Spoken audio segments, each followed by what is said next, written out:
Well, there are many games that have tried to claim the live service mantle. Very few have succeeded in the space, and one of them is Destiny 2, which I would argue has had one of its best years ever this year. And we are 7 years into the lifespan of the series at this point, which makes that even more impressive. This is a game that is kind of an evolution of the paid subscription MMO model, in that now it is free to play, technically, and yet it keeps adding paid seasonal content and paid expansions over time. This year has been a really significant moment for Destiny 2 in terms of kind of how it has evolved its live service capabilities, spooling up after Bungie's departure from Activision and allowing it to kind of be fully realized for maybe the first time ever in terms of its total capabilities in terms of putting out consistent, high quality live content.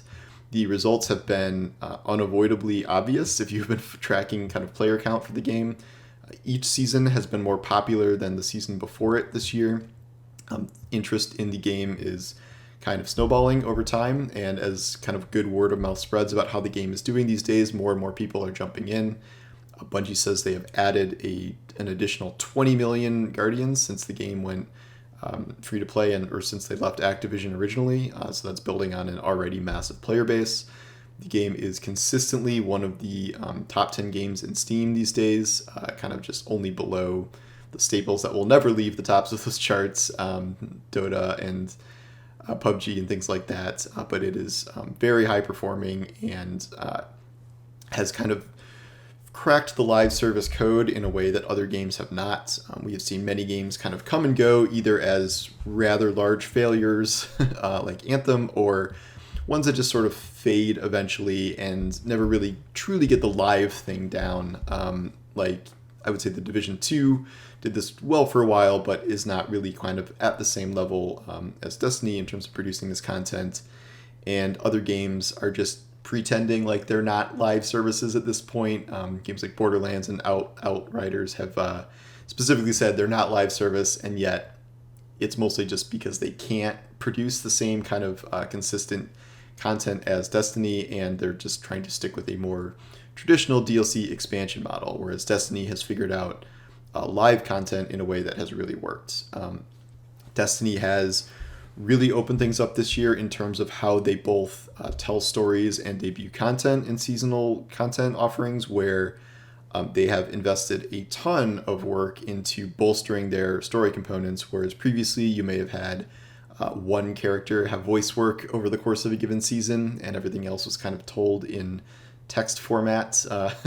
They now have 5-6 voice actors a season. They have cutscenes, they have in-game interactive moments, they have lore pages, they have voice dialogue during missions. They are telling one kind of consistent story across all of these seasons. So if you've been following along for the whole year, you've gotten kind of a really clear picture and arc for a lot of these characters. And it is connected in a way that Destiny really has never been to this point. And this entire year has kind of flowed into the upcoming expansion, The Witch Queen, in a way that we have never seen before from the series. And it has been a very rewarding experience to engage with Destiny this year if you're a player.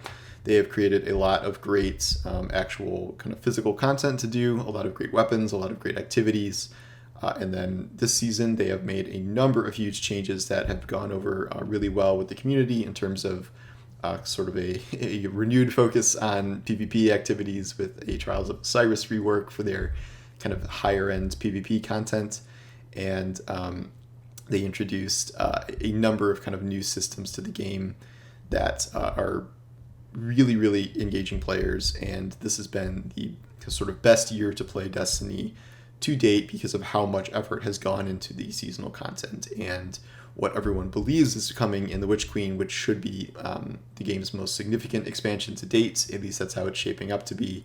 And also, Destiny fans can kind of feel confident investing in the franchise because Bungie has very publicly stated that they are in this for the very long term. We have 2 other expansions mapped out past The Witch Queen already, and Bungie has publicly stated that Destiny 2 content will continue after those 2, just kind of in a different saga, which means Destiny 2 content will probably exist throughout this entire console generation at the very least, and that's not even to say the series ends after that.